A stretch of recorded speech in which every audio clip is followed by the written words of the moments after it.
Bitmek. Hürmetli kardeşler, aziz bacılar, elbette bir ata ana için, oğullar için en büyük miras güzel ahlak ve güzel terbiyedir. Ne için ben bunu diyorum?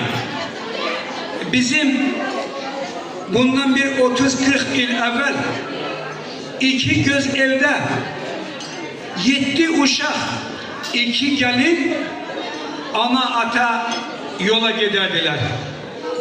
Öyle bir zamana gelmişiz bacılar kardeşler. Hakikaten bir gelin, bir oğlu, bir anası yola gitmeden, bir il bitmeden aile dağılan yerler gördüm. Bunun sebebi nedir?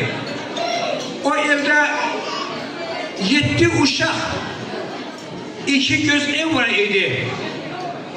2 uşak, 7 göz ev. Atmosfer mi orada çatmır? Ne sebep oldu aile dağılır?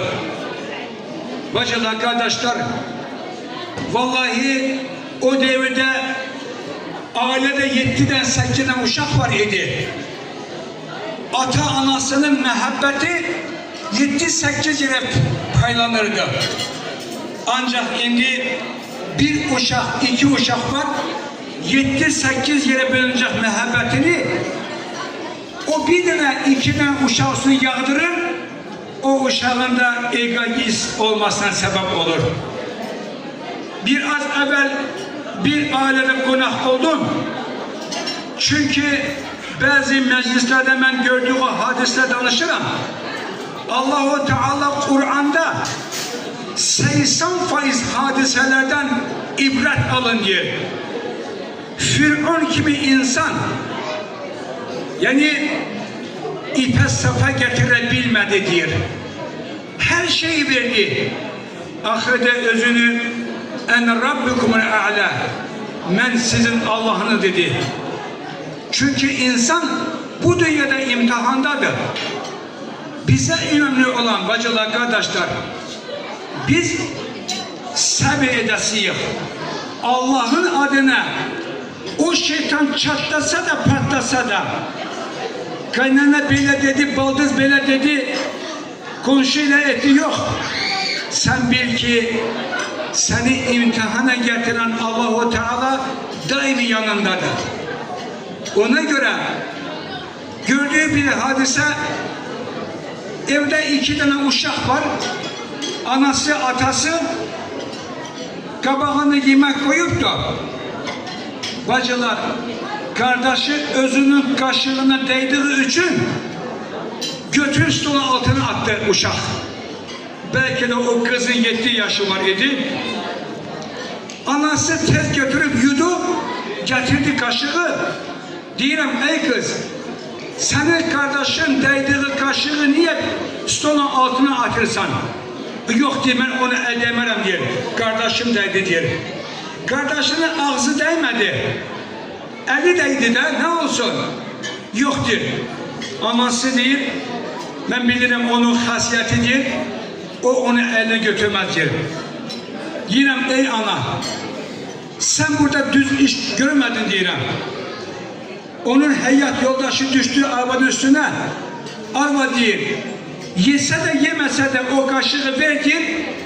Niye kaşığı yiyorsan diyor. Arabada kişi diyor ki, sen ne işin var diyor. Ben değil mi yiyorum kaşığı diyor. Sen sus yerinde otur diyor. Bacılar, kardeşler, ben şokta oldum bu ayaktadakini. Çünkü uşak, hemen bacı 10 yaşında olan bacısı, 12 yaşında olan kardeşinin 50 değdiği kaşığı götürüp yemek yemezden mi istersen? Bu 17 yaşında kim olacak bundan? Ve kardeşler, bacılar, hemen anaya diyorum ben, o kaşığı 50 defa de yumak olar. Sohbet yumakta değil. Sen o kişinin sözünü yere saldın. Sen hürmet etseydin, elbette o kız da oğlan da hürmet edesiydi. Bu herkese ait bir derstir kardeşler, bacılar. Biz Elbette analara hamısına tövsiye edirəm. Həyat yoldaşının papağı yere düşerse, oğlum, kızım, atanın papağı yerde ne deyir? Götür, başımızı tacıdır. Bu evin sahibidir, böyüdür. Ve oğlan bilir ki, hakikaten sen hürmet saxlayırsan, atasına hürmet saxlayar. Hemen atasına da deyirəm ben, arvadın stolda çay dağıtsa da, elleri yandırsa da, üstüne kaynar çay tökse de, uşağın kabağında, hayatım, canım, ciğerim, çok mu yorulmuşsan? Ahırıncı sözü demeyeceksin. Uşak görsün ki, ana ata birbirine hürmet saklıyor. Ona göre uşaklar buradan ata ana en büyük dersti uşak için bacılar kardeşler. Çünkü bir gün yetişmek için bahçeye ihtiyacı var. Birinci değil, ata ana özü terbiyeli olacak da orada gül yetişsin. Ona göre Şamil İmam rahmetullahi aleyhe soruşuyorlar. Sen değil, dünyada böyle şan şöhret kazanmak, en değerli olan Kabe evinin üzerine kalkmak, seni dünya olarak kaldırdı diyor. Bu şan şöhreti, hürmeti herden kazandın diyor. Birinci diyor, benim hayat yoldaşım hürmet sakladı. Bunu gören uşaklar hürmet sakladı.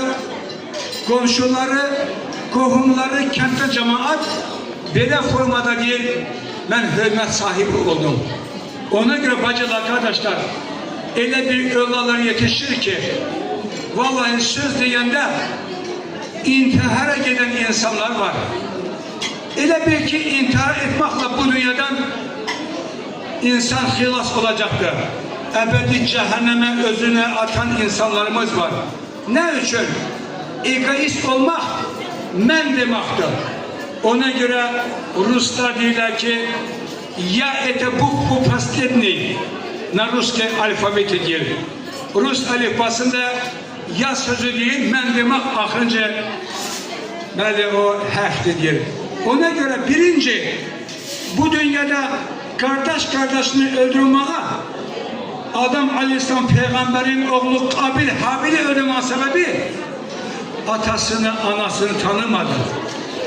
Men dedi ve kardeşinin öldüren bir katil oldu. Ona göre bacılar, kardeşler, hemşe ben diyorum, Allah-u Teala Kur'an'da da bize Tağamül suresine Estağfirullah İnnemel emvalukum ve evladukum fitnetun diyor. Sadakallahu azim. Dünya malı, evlat fitnedir diyor, büyük imtihandır diyor. Hem nimettir, hem de büyük imtihandır. Çünkü dünya malı bizi ucbatından kardeşine küsmesine, evlat atasıyla, komşuyla, kohumla, dosttan düşman olmasına sebep olur. Hemçinin de artık haddi aşan mehabbet uşağa ne istiyorsan verirsen anında elbette o uşağın egoist olmasına sebep olur. En büyük terbiye uşağa istediği şeyi vermekle değil, istediği şeyden kesmekle, onu öğretmek lazımdır. Uşağa yok sözü Allah'da bilmiyoruz, anında veririz. Çünkü 500 manatlık telefonu uşağın eline atırıq biz. Ata anasını yani ki maniçilik töretmesin, özleri de WhatsApp'tadır, uşakta TikTok'tadır. Ona göre ata anası kıyamet günü evlat hem cennete gitmeye sebep olabilir hem de cehenneme apamaya sebep olabilir. Allah-u Teala bizim evladımızı korusun, ailelerimizi korusun, devletimizi korusun. Çünkü aile balaca bir devlettir bacılar, kardeşler. Bu devletin prezidenti, evin sahibi senin hayat yoldaşındır. Ona göre aile dağılmak, bir devlet dağılmak kadar büyük bir günahtır bacılar, kardeşler. Ona göre senin evinden oğrucu gelip nişan üzüğünü uğrayarsa onu pazardan alabilirsen. Aranızda olan mehabbeti, aranızda olan hürmeti uğrayarsa Vallahi biz bunu bazardan bilmiyoruz. Ona göre birbirimizi kalbimizi kırmayak, hürmet saklayak, bu ailelerde güzel terbiyeli, salih öyle bahşetsin, bu devlete numune olacak, layık olacak bir aile olsun. Vesselamu aleyküm ve berekatuhu.